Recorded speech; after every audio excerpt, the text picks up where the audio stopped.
Hey y'all, met a guy down at the Shades 2012, and his name's David, and he's got a 70 Cobra Torino, and it's a nice car with a really cool story.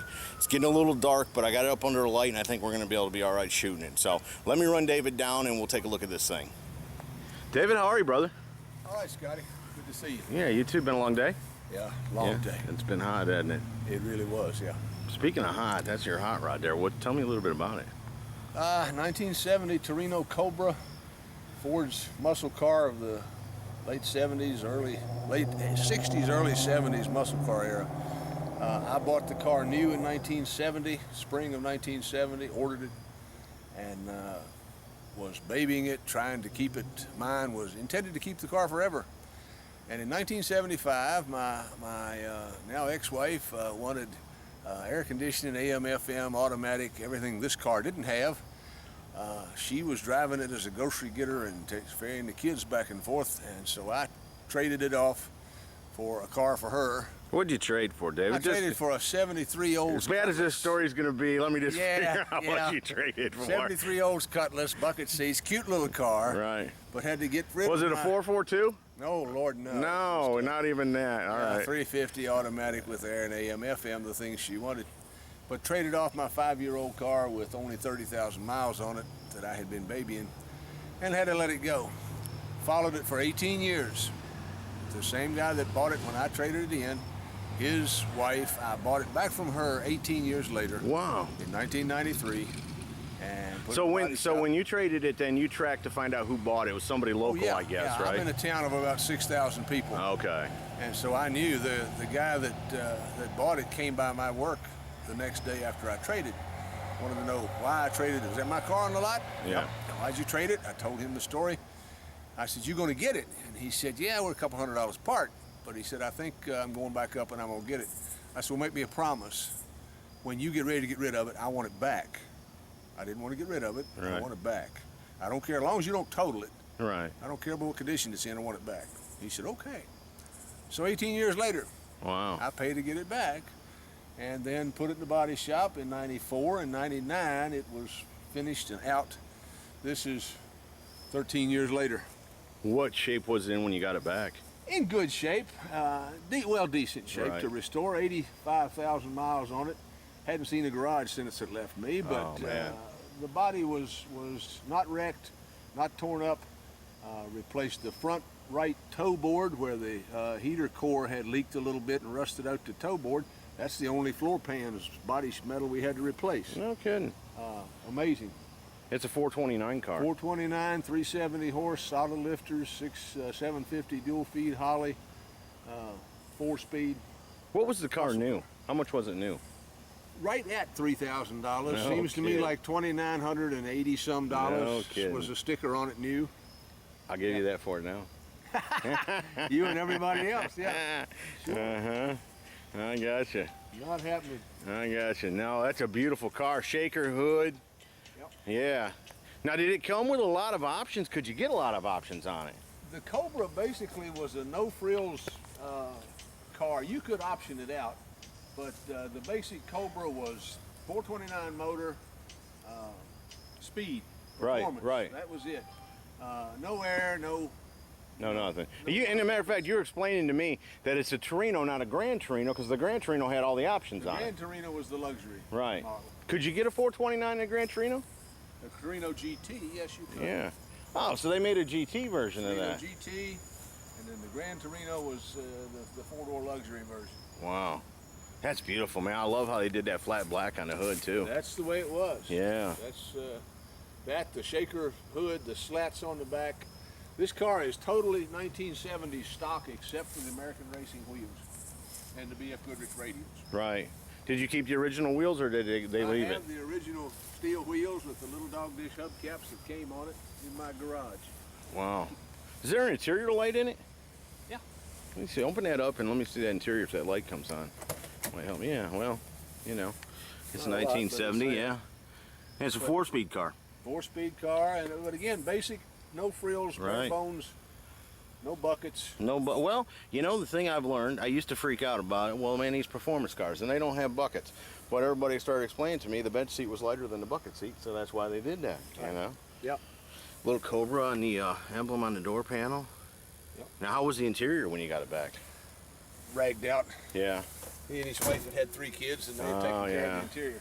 But you can buy all that reproduction. I mean, I ordered the interior seat covers, door panels. No, I'm sorry, door panels are original. Couldn't get the door panels, but the headliner, seat covers, carpet, you can buy anywhere. Man, that is beautiful, bro. You know, I saw this at the show Shades, and I talked to this gentleman, David, about 11 o'clock, and I was like, music was playing, I couldn't shoot it, and this is one of those cars that I was hoping he would call me on, because you just don't see them. You know what I'm saying? You don't see any of these anymore, especially a Cobra, you know? There are 3,000 cars registered in this show, in the Shades of the Past show. There is this Torino Cobra, there's a 1970 Torino GT there, and a 70 Fairlane, which is but highly modified, not a stock car at all. Street rod. Yeah. Yeah. So out of 3,000 cars, there are 2 Torinos there, and only one of them is a Cobra. Man. And a beautiful story, right? You're not going to sell it this time. Nope. No. The car is... First of all, it's an ex-wife he was talking about. yeah. That should tell you something. And secondly, from looking at David, I think he's got things a little more under control than he might have had back in '75. Yeah. And this car is titled in my name and my youngest son's name. Oh, okay. If I don't get home Sunday, it's his car. Oh. It's in the family. It won't be sold. What chances are if you don't get home Sunday, your car could be in a ball too? No, the car goes in the trailer. Right. Yeah. And the trailer Who drives will the protect truck? car. Me. Okie doke, you see what I'm saying? Yeah. Truck gets in an accident, you leave, the car goes. Let's look under the hood. Sure. Let's hope that's not the case. No. Those are cool too. Hood pins.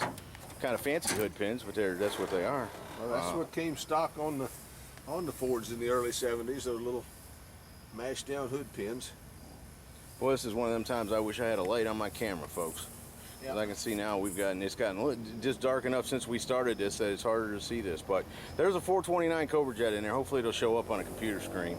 And it's clean. Did you redo all this up under here too? Yes. This kind of looks, yeah? This car's had a rotisserie restoration, engine, transmission, everything, every nut and bolt on it's been off and either replaced with new or made to look like new. The motor's been completely torn down, cleaned out, board, made like it was new in 1970. And the only, well, there's nothing non-stock about it. There's a high-rise intake manifold there that was not an item that was on the car stock in '70 when it was ordered, but it was a Ford part number. You could order it through Ford Parts. It's got a DOOZ part number on it. Right. And I got it off of. So even in '70, it wouldn't have been a factory installed item. It would have been a dealer installed Right, item. a dealer so it's really installed not that item. big of a difference. No, it is a Ford item, Right. but it was not on the car when it came from the factory. Would that give you a little more horsepower or something? A little bit. Yeah. Yeah. Back then, you take every edge you could Yeah, get. well, still today. Yeah. That's the way it is today. Yeah, things haven't changed when it comes to making a car fast. Nope. I mean, if all things being equal and one's got 5 horsepower more than the other, the one with 5 horsepower should win. Drivers being equal, yeah. That's right, I say all things being equal, right? Wow, that is just a beautiful car. And it's got such a nice stance. Now these cars sit all jacked up, you know, from the factory. Yeah. This one didn't. It was sitting down low like that. I bet you just like to get out and drive it. I bet that it's like That is. you're back home when you're yeah. in the seat of that car. Yeah. One of my biggest thrills is driving that car. I don't drive it a lot, long distances. You know, we're 6 hours from home, so Right. I don't Yeah, drive yeah, it I don't down blame here. you. I put it in the trailer, bring it down here, have fun with it, put it back in the trailer, and go home. Right. But you do drive it around while I you're drive down it at here. home, and I'll drive it within 60 to 80 miles of home to a show. Right. And we have several during the summer of the season that we drive it to. How many miles do they have on it now? Since 1999, I've got 3,200 miles on it. So it's got about 89,000 miles total. Yeah, Yeah. if you count what was on Right, before until yeah. I finished it. Yeah, and I understand that once you reset the speedometer because you rebuild it, but technically, did you reset the speedometer or is it? Yes. Yeah, okay. Yes. Yeah. Bro, that's a cool car.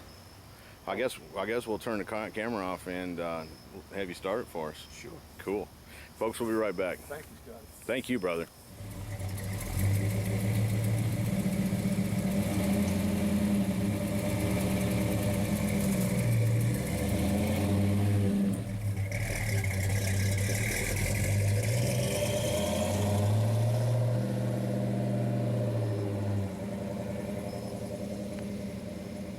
Nice car. 1970 Cobra Torino. Hope you all have enjoyed it. Have a good day. See ya.